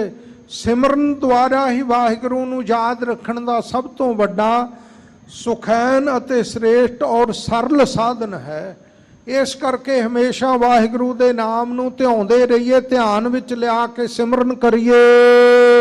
ਰਹਾਉ। ਵਿਸਰਾਮ ਦੇ ਕੇ ਹਜੂਰ ਫਰਮਾਉਂਦੇ ਹਨ, ਤੁਮਰੀ ਕਿਰਪਾ ਤੇ ਮੋਹ ਮਾਨ ਛੂਟੈ। ਜਿਹੜੇ ਸਵਾਸ ਪਰ ਸਵਾਸ ਨਾਮ ਨੂੰ ਧਿਆਉਂਦੇ ਐ, ਔਰ ਜਿਨ੍ਹਾਂ ਨੇ ਨਾਮ ਦਾ ਉਪਦੇਸ਼ ਸਤਿਗੁਰੂ ਦੇ ਦਰ ਤੋਂ ਪ੍ਰਾਪਤ ਕਰ ਲਿਆ ਨਾ, ਉਹਨਾਂ ਉੱਤੇ ਮਹਾਰਾਜ ਤੁਹਾਡੀ ਕਿਰਪਾ ਹੋ ਜਾਂਦੀ ਹੈ। ਤੁਸੀਂ ਕਿਰਪਾ ਕਰਦੇ ਹੋ ਕਿ ਮੇਰਾ ਜਿਹੜਾ ਸੰਸਾਰ ਦੇ ਪਦਾਰਥਾਂ ਦਾ, ਸਰੀਰਾਂ ਦਾ ਮੋਹ ਹੈ, ਆਪਣੇ ਗੁਣਾਂ ਦਾ, ਪਦਵੀ ਦਾ ਜਿਹੜਾ ਮਾਣ ਹੰਕਾਰ ਹੈ ਬਹੁਤਾ ਮਨ ਦੇ ਵਿੱਚ, ਇਹ ਸਾਰਾ ਛੁੱਟ ਜਾਏ, ਇਹਨਾਂ ਨੂੰ ਇਹ ਮਨ ਤੋਂ ਰਹਿਤ ਹੋ ਜਾਏ। ਬਿਨਸ ਜਾਏ ਪਰਮਾਈ। ਇਹ ਜਿਹੜੀ ਮਾਇਆ ਭਰਮਾਉਣ ਵਾਲੀ ਵਾਸ਼ਨਾ ਮਾਇਆ ਦੀ, ਇਹਦੀ ਵੀ ਇੱਛਾ ਮਨ ਦੇ ਵਿੱਚੋਂ ਬਿਨਸ ਜਾਵੇ, ਨਾਸ ਹੋ ਜਾਵੇ। ਇਹ ਕਿਰਪਾ ਮਹਾਰਾਜ ਮੇਰੇ ਉੱਤੇ ਕਰ ਦਿਓ। ਆਨੰਦ ਰੂਪ ਰਵਿਓ ਸਭ ਮੱਧੇ। ਸਾਰਿਆਂ ਦੇ ਵਿੱਚ ਜੋ ਦਵੈਤ ਰੂਪ ਵਾਹਿਗੁਰੂ ਪਰਮੇਸ਼ਰ ਦਾ ਸਾਕਾਰ ਰੂਪ, ਨਿਰਾਕਾਰ ਰੂਪ ਦੇ ਵਿੱਚ ਵਿਆਪਕ ਹੈ। ਜਤ ਕਤ ਪੇਖੋ ਜਾਈ। ਜਿੱਥੇ ਕਿੱਥੇ ਵੀ ਧਿਆਨ ਜਾਵੇ, ਸਾਰੀਆਂ ਥਾਵਾਂ ਦੇ ਵਿੱਚੋਂ ਹੇ ਵਾਹਿਗੁਰੂ ਪਰਮੇਸ਼ਰ ਤੇਰੇ ਹੀ ਦਰਸ਼ਨ ਹੋਣ, ਐਸੀ ਅਵਸਥਾ ਮੇਰੀ ਬਣਾ ਦਿਓ। ਦਾਤ ਮੰਗਦਾ ਹਾਂ। ਤੁਮ ਦਇਆਲ ਕਿਰਪਾਲ ਕਿਰਪਾ ਨਿਧ। ਮਹਾਰਾਜ ਤੁਸੀਂ ਪਿੱਛੇ ਵੀ ਦਿਆਲੂ ਸੀ, ਹੁਣ ਵੀ ਕਿਰਪਾਲੂ ਹੋ।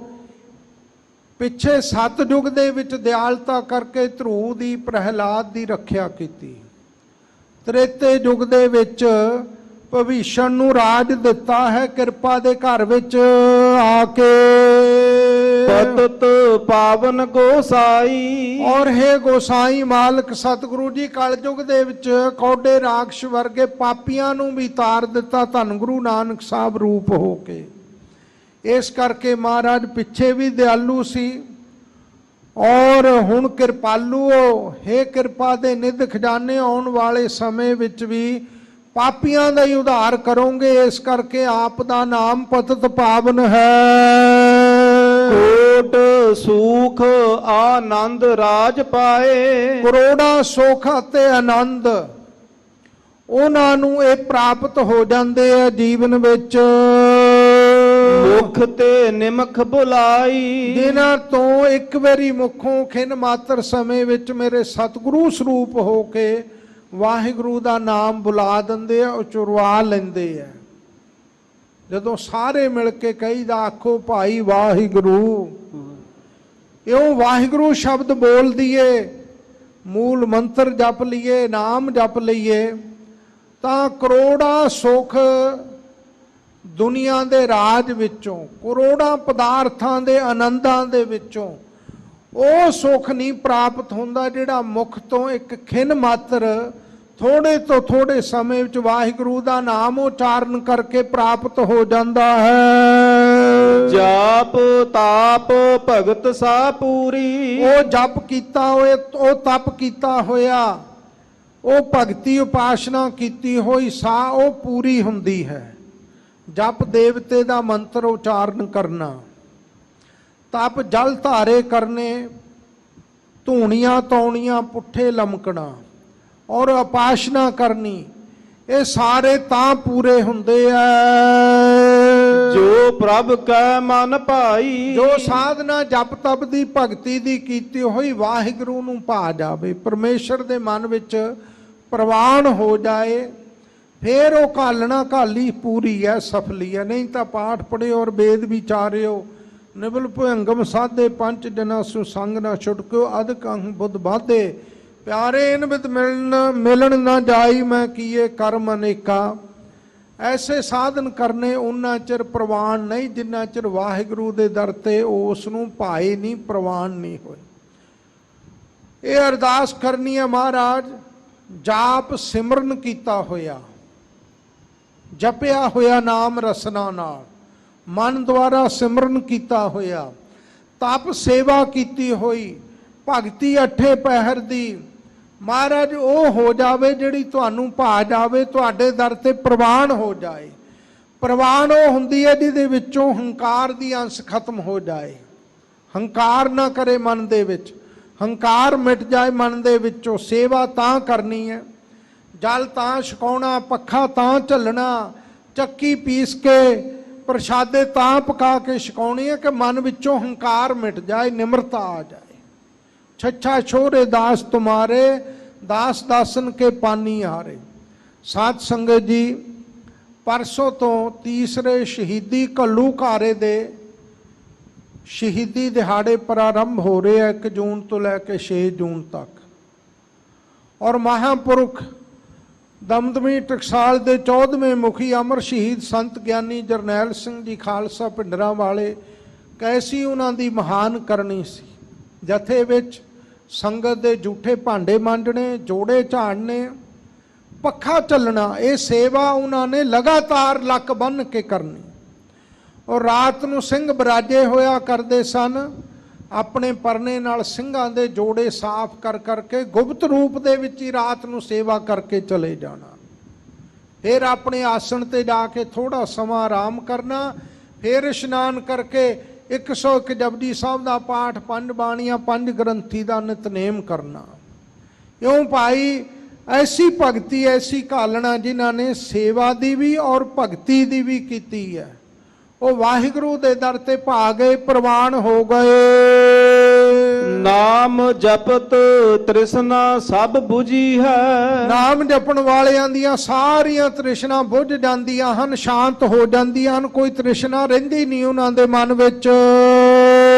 ਨਾਨਕ ਮਾਇਆ ਪਦਾਰਥ ਆ ਗਿਆ, ਵਰਤ ਲਿਆ, ਫੇਰ ਮਨ ਵਿੱਚ ਇੱਛਾ ਆ ਜਾਏ, ਉਹ ਪੂਰਨ ਤ੍ਰਿਪਤੀ ਨਹੀਂ। ਅਗਾਈ ਦਾ ਅਰਥ ਹੈ ਪੂਰੀ ਤ੍ਰਿਪਤੀ, ਅਸਲ ਰੱਜ, ਕਿ ਮੁੜ ਕੇ ਫੁਰਨਾ ਤੇ ਇੱਛਾ ਰਹੇ ਹੀ ਨਾ। ਨਾਨਕ ਤ੍ਰਿਪਤ ਅਗਾਈ, ਉਹਨਾਂ ਦੇ ਮਨ ਦੇ ਵਿੱਚ ਕੋਈ ਇੱਛਾ ਹੀ ਨਹੀਂ ਰਹਿ ਜਾਂਦੀ, ਉਹ ਪੂਰਨ ਤ੍ਰਿਪਤੀ ਉਹਨਾਂ ਨੂੰ ਪ੍ਰਾਪਤ ਹੋ ਜਾਂਦੀ ਹੈ ਜਿਹੜੇ ਵਾਹਿਗੁਰੂ ਪਰਮੇਸ਼ਰ ਦਾ ਨਾਮ ਜਪਦੇ ਆ। ਹੁਣ ਨਾਮ ਜਪਣ ਵਾਲਿਆਂ ਦੀ ਅਵਸਥਾ ਅੱਜ ਦੀ ਲੜੀਵਾਰ ਕਥਾ ਜੋ ਚੱਲ ਰਹੀ ਹੈ, ਭਗਤ ਨਾਮਦੇਵ ਜੀ ਦੇ ਪਾਵਨ ਪਵਿੱਤਰ ਸ਼ਬਦ ਚੱਲ ਰਹੇ ਹਨ।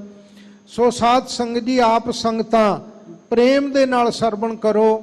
ਗੋਂਡ ਰਾਗ ਦੇ ਅੰਦਰ ਭਗਤ ਨਾਮਦੇਵ ਜੀ ਦੇ ਸ਼ਬਦਾਂ ਦੀ ਇਹ ਵਿਆਖਿਆ ਲੜੀਵਾਰ ਜੋ ਕਥਾ ਹੈ ਉਹ ਚੱਲ ਰਹੀ ਹੈ। ਉਹ ਸ਼ਬਦ ਦੀ, ਇੱਕ ਸ਼ਬਦ ਦੀ ਕਥਾ ਆਪ ਸੰਗਤਾਂ ਸਰਵਣ ਕਰੋ ਕਿ ਭਗਤਾਂ ਨੂੰ ਕਿਵੇਂ ਤ੍ਰਿਪਤੀ ਆਈ ਵਾਹਿਗੁਰੂ ਦਾ ਨਾਮ ਜਪ ਜਪ ਕੇ। ਅੱਜ ਦੇ ਇਸ ਲੜੀਵਾਰ ਦੇ ਕਥਾ ਦੇ ਸ਼ਬਦ ਵਿੱਚ ਇਹੀ ਨਿਰਣਾ ਸਾਰਾ ਭਗਤ ਨਾਮਦੇਵ ਜੀ ਦੁਆਰਾ ਸਤਿਗੁਰੂ ਜੀ ਬਖਸ਼ਿਸ਼ ਕਰ ਰਹੇ ਹਨ।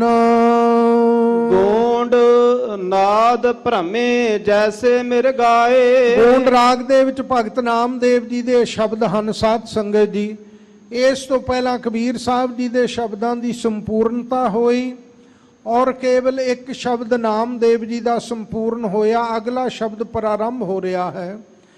ਕਹਿੰਦੇ ਪਰਮੇਸ਼ਰ ਦਾ ਨਾਮ ਕਿਵੇਂ ਜਪਣਾ ਹੈ। ਪਰਮੇਸ਼ਰ ਦੇ ਚਰਨਾਂ ਵਿੱਚ ਕਿਵੇਂ ਧਿਆਨ ਪ੍ਰਾਇਣ ਰਹਿਣਾ ਹੈ। ਨਾਦ ਭ੍ਰਮੇ ਜੈਸੇ ਮਿਰਗਾਏ, ਜਿਵੇਂ ਮਿਰਗਾਏ ਮਿਰਗ ਨਾਦ ਘੰਡੇ ਹਿੜੇ ਸ਼ਬਦ ਦੇ ਦੁਆਲੇ ਭਰਮਦਾ ਰਹਿੰਦਾ, ਚੱਕਰ ਕੱਢਦਾ ਰਹਿੰਦਾ, ਆਲੇ ਦੁਆਲੇ ਘੁੰਮਦਾ ਰਹਿੰਦਾ। ਜਿੰਨਾ ਚਿਰ ਉਹ ਘੰਡੇ ਹਿੜੇ ਦਾ ਸ਼ਬਦ ਵੱਜਦਾ ਰਹਿੰਦਾ ਨਾ, ਮਿਰਗ ਉਹਦੇ ਤੇ ਮਸਤ ਹੋ ਕੇ ਉਹਨੂੰ ਸੁਣਦਾ ਰਹਿੰਦਾ। ਜੰਗਲ ਦੇ ਵਿੱਚੋਂ ਦੂਰੋਂ ਭੱਜ ਕੇ ਆ ਕੇ ਉਸ ਸ਼ਬਦ ਦੀ ਧੁਨ ਵਿੱਚ ਆਪਣੇ ਕੰਨ ਲਾ ਦਿੰਦਾ ਹੈ। ਇਉਂ ਨਾਦ ਘੰਡੇ ਹਿੜੇ ਸ਼ਬਦ ਦੇ ਦੁਆਲੇ ਘੁੰਮਦਾ ਰਹਿੰਦਾ ਹੈ। ਜਿਹੜਾ ਨਾਦ ਘੰਡੇ ਹਿੜੇ ਦਾ ਸ਼ਬਦ ਹੈ, ਉਸ ਦੁਆਲੇ ਮਿਰਗ ਇਸ ਤਰ੍ਹਾਂ ਆਪਣਾ ਧਿਆਨ ਦੇ ਦਿੰਦਾ ਹੈ।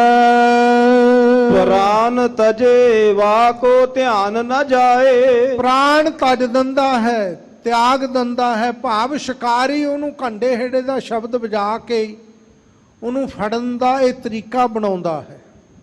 ਜਦੋਂ ਮਿਰਗ ਆ ਕੇ ਉਹ ਘੰਡੇ ਹਿੜੇ ਦਾ ਸ਼ਬਦ ਸੁਣਦਾ ਹੈ ਨਾ, ਤਾਂ ਉਹ ਮਸਤ ਹੋਏ ਨੂੰ ਵੇਖ ਕੇ ਉਹਨੂੰ ਦੁਨੀਆ ਭੁੱਲ ਜਾਂਦੀ ਹੈ ਤੇ ਮਿਰਗੋ ਦਾ ਸ਼ਿਕਾਰੀ ਸ਼ਿਕਾਰ ਕਰ ਲੈਂਦਾ।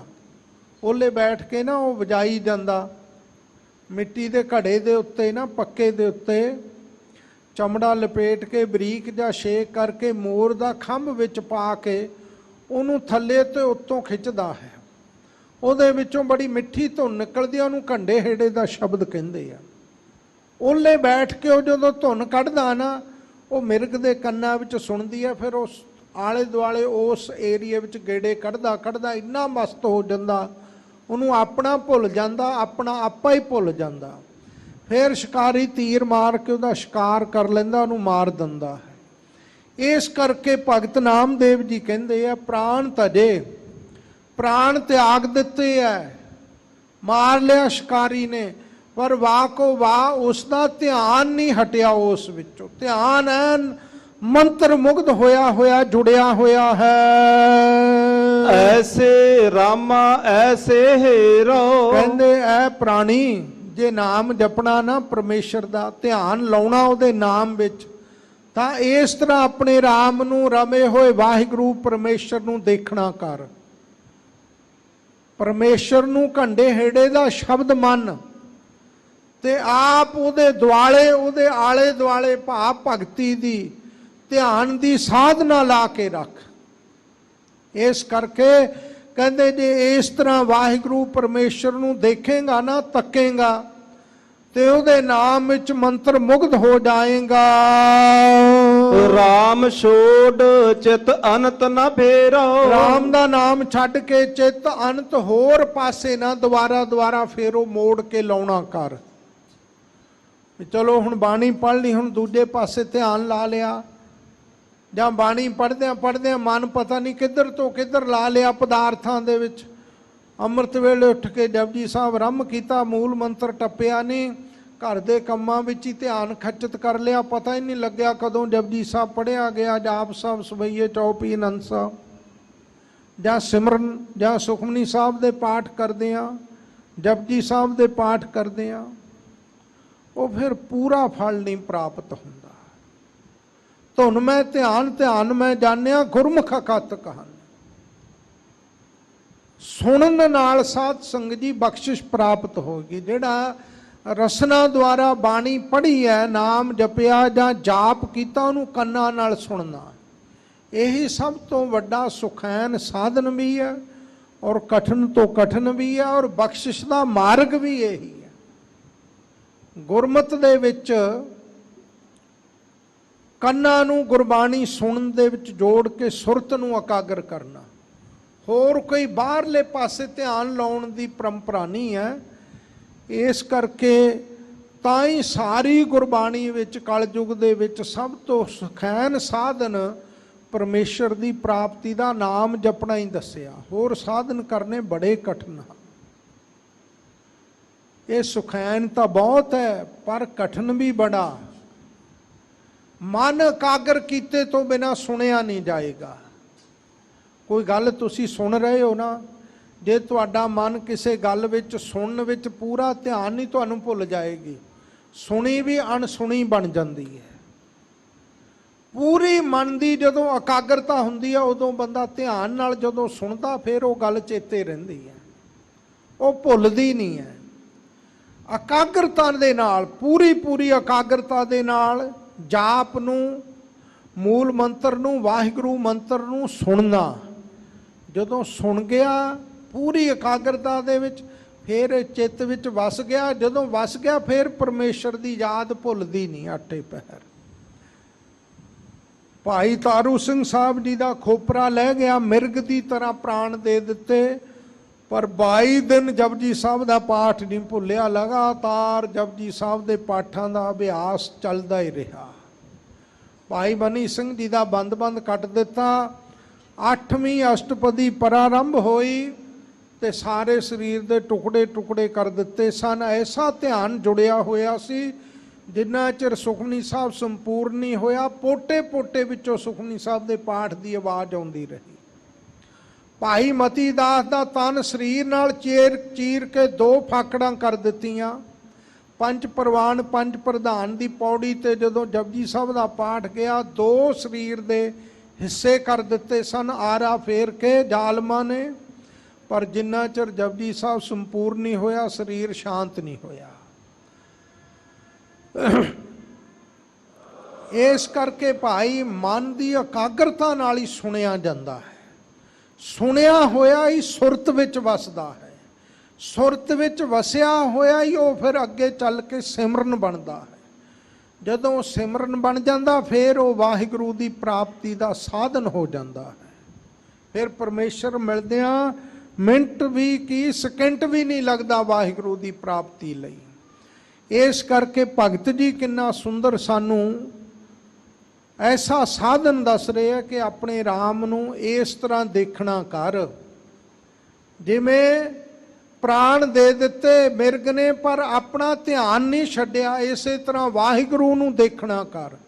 ਰਾਮ ਨੂੰ ਛੱਡ ਕੇ, ਵਾਹਿਗੁਰੂ ਨੂੰ ਛੱਡ ਕੇ ਚਿੱਤ ਹੋਰ ਨਾ ਫੁਰਨਿਆਂ ਵਿੱਚ ਨਾ ਫੇਰਿਆ ਕਰ। ਮਾਰ ਕੇ ਉਧਰ ਨੂੰ ਨਾ ਘੁਮਾਈ ਜਾਇਆ ਕਰ ਵੀ ਆਹ ਇੱਛਾ ਪੂਰੀ ਹੋ ਜਾਏ, ਹੁਣ ਆਹ ਮਿਲ ਜੇ, ਆਹ ਮਿਲ ਗਿਆ, ਹੁਣ ਆਹ ਅਧੂਰਾ ਰਹਿ ਗਿਆ। ਐਵੇਂ ਮਨ ਦੀਆਂ ਵਾਸ਼ਨਾਵਾਂ ਦੇ ਵਿੱਚ ਹੀ ਡੁੱਬੇ ਰਹਿਣਾ। ਸਿਰ ਦੁਖਦਾ ਸੀ ਹਟ ਗਿਆ, ਹੁਣ ਲੱਤਾਂ ਬਾਹਾਂ ਨਹੀਂ ਹਟਦੀਆਂ, ਪੜ੍ਹਦਾ ਬਾਣੀ ਹੈ, ਮਨ ਵਿੱਚ ਫੁਰਨੇ ਹੋਰ ਹੀ ਦੌੜੀ ਜਾਂਦੇ ਆ।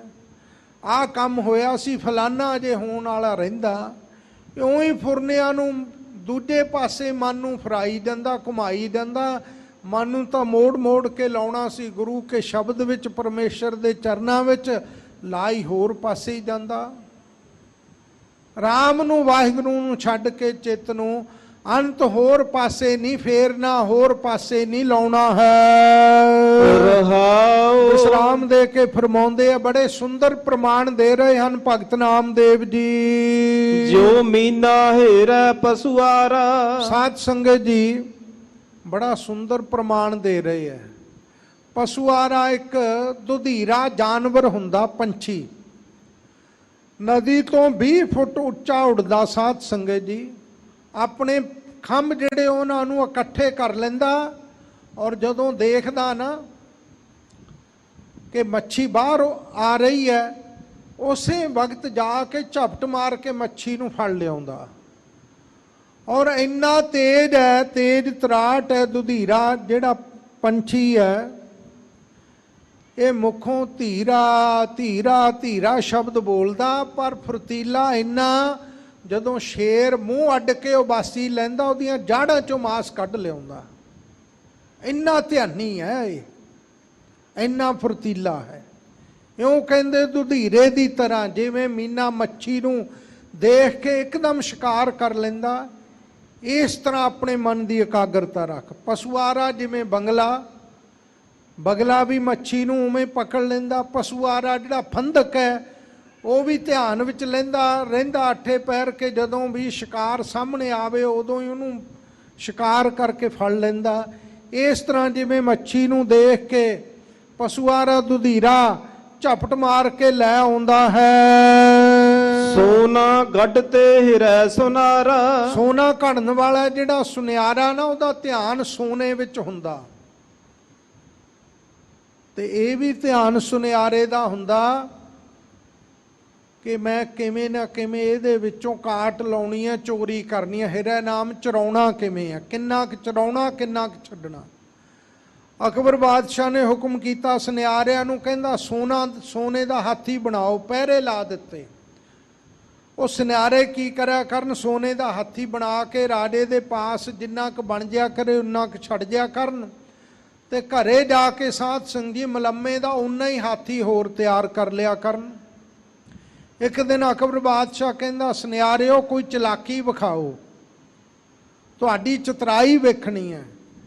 ਉਹ ਕਹਿੰਦੇ ਵੀ ਅਸੀਂ ਗਰੀਬ ਕੀ ਚਤੁਰਾਈ ਵਿਖਾ ਸਕਦੇ। ਕਹਿੰਦੇ ਨਹੀਂ ਵਿਖਾਓ ਤਾਂ ਸਹੀ, ਤੁਹਾਡੇ ਗੁਨਾਹ ਨੂੰ ਮੁਆਫ ਕੀਤਾ। ਕਹਿੰਦੇ ਚੰਗਾ ਜੀ। ਜਦੋਂ ਸੋਨੇ ਦਾ ਹਾਥੀ ਤਿਆਰ ਹੋ ਗਿਆ ਨਾ, ਉਧਰ ਉਹਨਾਂ ਨੇ ਮਲੰਮੇ ਦਾ ਵੀ ਤਿਆਰ ਕਰ ਲਿਆ ਪੂਰਾ ਸੋਨੇ ਵਰਗਾ ਹੀ। ਤਾਂ ਉਸ ਵਕਤ ਹਾਥੀ ਤਿਆਰ ਹੋਏ ਤੋਂ ਬਾਅਦ ਅਕਬਰ ਨੂੰ ਕਹਿਣ ਲੱਗੇ ਜੀ ਤੁਹਾਡਾ ਜਿਹੜਾ ਸੋਨੇ ਦਾ ਹਾਥੀ ਤਿਆਰ ਕੀਤਾ ਹੋਇਆ ਨਾ, ਉਸ ਨੂੰ ਖੱਟੇ ਲਾ ਕੇ ਆਉਣਾ, ਭਾਵ ਨੁਹਾ ਕੇ ਲਿਆਉਣਾ ਦਹੀਂ ਦੇ ਨਾਲ ਚੰਗੀ ਤਰ੍ਹਾਂ, ਨਦੀ ਤੇ ਲੈ ਕੇ ਜਾਣਾ। ਕਹਿੰਦਾ ਲੈ ਜਾਓ, ਕੋਈ ਨਹੀਂ। ਉਹ ਜਿਹੜਾ ਮਲੰਮੇ ਦਾ ਹਾਥੀ ਬਣਾਇਆ ਹੈ ਉਸੇ ਉਹ ਪਹਿਲਾਂ ਨਦੀ ਵਿੱਚ ਛੱਡ ਆਏ।